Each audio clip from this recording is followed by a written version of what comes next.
Meu nome é Roberta de Melo Valente e eu sou professora da Universidade Federal do Pará.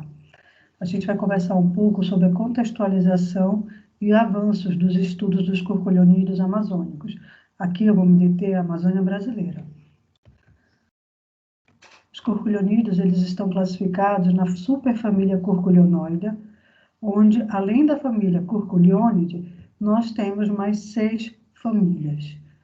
Os curculionoida, eles são conhecidos como bicudos ou gorgulhos, devido à presença de um rosto, mas os curculionídeos podem ter esse rosto alongado ou não ter bico. A família Curculionidae, ela aqui apresenta-se classificada em 10 subfamílias. As subfamílias são relativamente fáceis de serem identificadas, no entanto, dentro das subfamílias, não é tão simples a identificação. Como é que a gente pode separar, então, os curculionoida de curculionidae?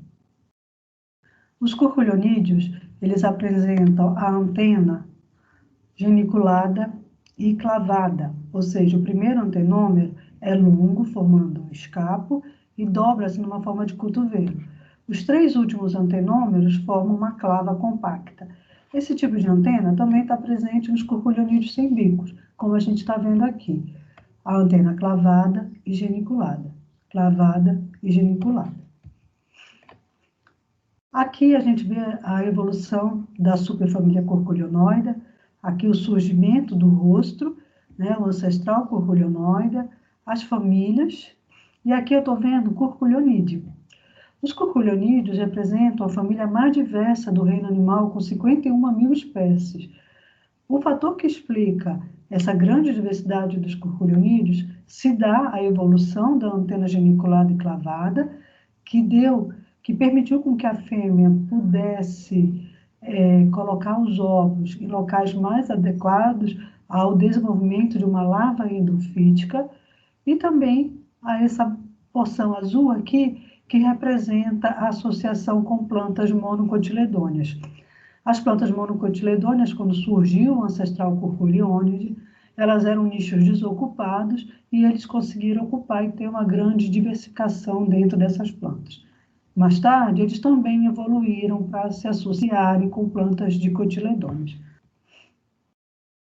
O fato é que hoje os curculionídeos são todos fitófagos, à exceção dos Scolitini e dos Platipodini.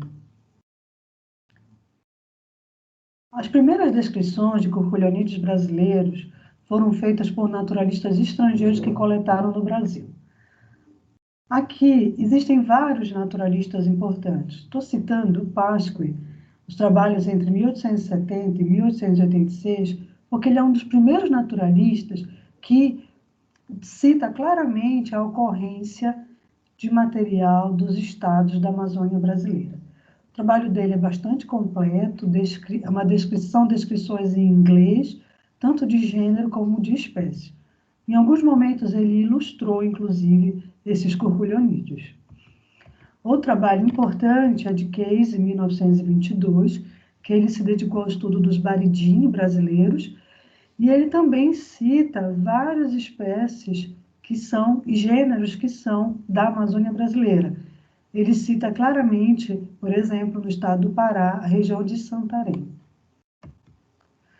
O importante é que todas essas obras desses naturalistas elas já estão disponíveis, né?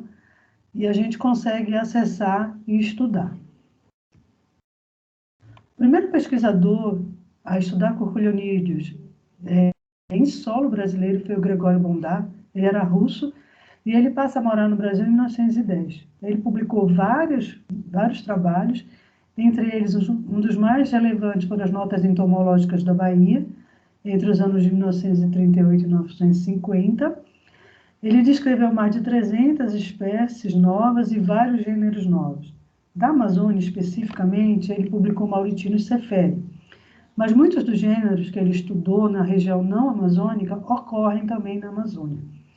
Ele contou com a colaboração de pesquisadores importantes como Marshall, Stasch e Voss, e infelizmente o trabalho dele não está disponível online. E para quem mora na Amazônia, isso é uma dificuldade enorme. Primeiro que a gente não tem muitas bibliotecas, então quanto mais bibliografia a gente tiver disponível para estudar, melhor. Ele publicou as descrições dele em português, em alguns momentos há chaves de identificação, e em outros momentos ele também fez algumas ilustrações que ajudam bastante. Depois, entre os anos de 1970 e 80, surgem os pesquisadores Sérgio Vanin e Germano Rosado Neto, que publicaram revisões taxonômicas em Curculionidae. Eles tiveram bastante cuidado em incluir nas suas revisões material depositado nas coleções amazônicas. O Vanin descreveu 4 espécies novas da Amazônia, aqui eu estou representando apenas uma, Eripus odorata, e o Germano também publicou estudos sobre a fauna amazônica.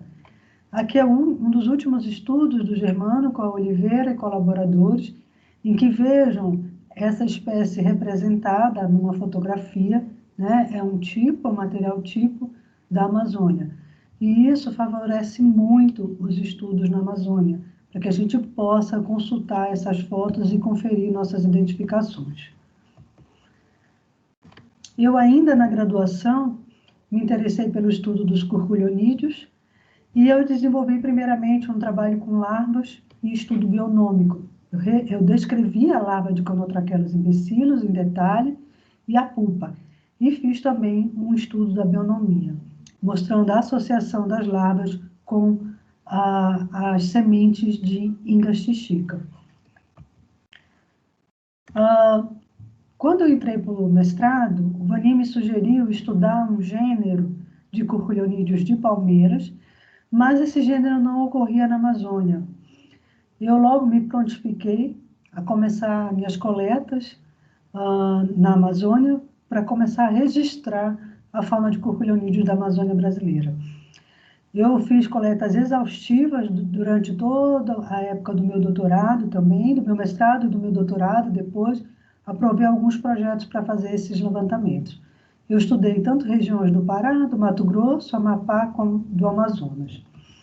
Identifiquei 25 espécies de palmeiras e, juntamente com o Vanin, nós identificamos 340 espécies de curculionídeos. Eles são principalmente da subfamília Dreutorini e Coline e a imensa maioria de Baridini e Derelomine. Cada inflorescência de palmeira, a gente percebeu que pode hospedar de 4 a 23 espécies de curculionídeos, e esses curculionídeos são especialistas da palmeira. Entre as 340 espécies coletadas, 8% são conhecidas da ciência, 30% são táxons novos, confirmados. A maioria pertence ao gênero Seletes, que depois virou alvo do meu doutorado. As demais espécies ficaram simplesmente separadas em morfoespécies, devido a gente não conseguir identificar. Com o material coletado em palmeiras da Amazônia, eu consegui fazer revisões, aqui a revisão de Bondariella, consegui fazer a revisão de Seletes e Microstrates, e nesse caso ainda fazer um estudo da associação das espécies e do ancestral desses gêneros com as palmeiras hospedeiras. Também conseguimos descrever espécies novas, aqui Anquilorhynchus vanin, que eu contei com a colaboração do Bruno de Medeiros, para a gente descrever essa espécie em homenagem ao Vanin. Consegui ainda fazer mais um estudo de bionomia, estudo de larva e pupa. Aqui é Mauritinus ceferi, que é aquela única espécie descrita pelo Bondar na Amazônia. Foi possível fazer um estudo detalhado da larva, da pupa, redescrever o adulto, inclusive fazendo estudo da genitália masculina. Também foi possível fazer o estudo das peças bucais dos adultos. Em outra vertente, eu trabalhei com ciclantáceas. Eu coletei uma espécie nova, Cotitem goraiebe, e deu para fazer um estudo bastante detalhado da terminália masculina, da terminália feminina. E ainda por cima, associar esses besouros como polinizadores de ciclantáceas. Esse estudo com ciclantáceas que eu não pude dar continuidade, devido à falta de logística. Ela é uma planta que abre às 5 da manhã, e eu não tinha mais logística para coletar na área devido à questão da segurança. Em relação às coleções da Amazônia, nós temos duas coleções principais, que é a coleção do Museu Paraense Emílio Guild e a coleção do INPA. A coleção do museu tem 11.000 espécimes montados de curculionídeos, 50% está identificado em nível genérico ou específico, somando 220 gêneros e 165 espécies identificadas. A maior parte do material foi identificada pelo Dr. Whitehead nos anos de 1970, ele esteve visitando a coleção. Também eu tive a oportunidade de trazer o Vanin 2 vezes para cá, para ajudar na identificação e a arrumação da coleção científica do Museu Paraense Emílio Guild. E com os meus alunos, a gente fez um estudo levantando todos os Collini e os Drioftorini, identificamos e também processamos a digitalização desse material, das informações desse material, que está disponível hoje no site do museu. A coleção do museu ela conta com 16 espécies tipo, e esses tipos são do Vanin, do Clark, do O'Brien e Minas. A coleção do INPA, segundo Costa et al. 2000, tem 22 gêneros e 24 espécies identificadas, mas como o Dr. Cláudio Rui orientou o Márcio Luiz Barbosa com curculiones, eu acredito que esse número tenha aumentado. O Márcio trabalhou no mestrado com europeus e no doutorado com a tribo Pitatini. O que eu acho que a gente tem que fazer de forma para alavancar os estudos de curculiones na Amazônia? O que atravanca, né, o estudo de curculiones na Amazônia? Principalmente, eu acho que é necessário fotografar os tipos, é necessário um esforço de fotografar os tipos que estão depositados nas coleções estrangeiras e brasileiras. Também disponibilizar a bibliografia. Uma parte da bibliografia está disponível para estudo, para download, na Biodiversity Heritage Library, e isso já facilita bastante. Tá? Mas para vocês terem uma ideia, eu coletei esse material em Paragominas, aqui no Pará, e com o trabalho do Case, em 1922, eu consegui identificar como sendo do gênero Solaria. Só que é um besouro preto, lustroso, que não tem nenhuma característica muito marcante. Então, isso me deixava bastante dúvida se realmente ele era um espécime de Solaria. Só que os tipos do Case, muitos deles estão fotografados e disponíveis para consulta no site do Smithsonian. Quando eu comparei com as fotos de tipos que tem lá, eu consegui confirmar que a espécie aqui realmente faz parte do gênero Solaria. Com a bibliografia disponível que eu consegui baixar na Biodiversity Heritage Library, eu consegui chegar que esse espécime pertence a uma espécie nova de Solaria. Em relação a outros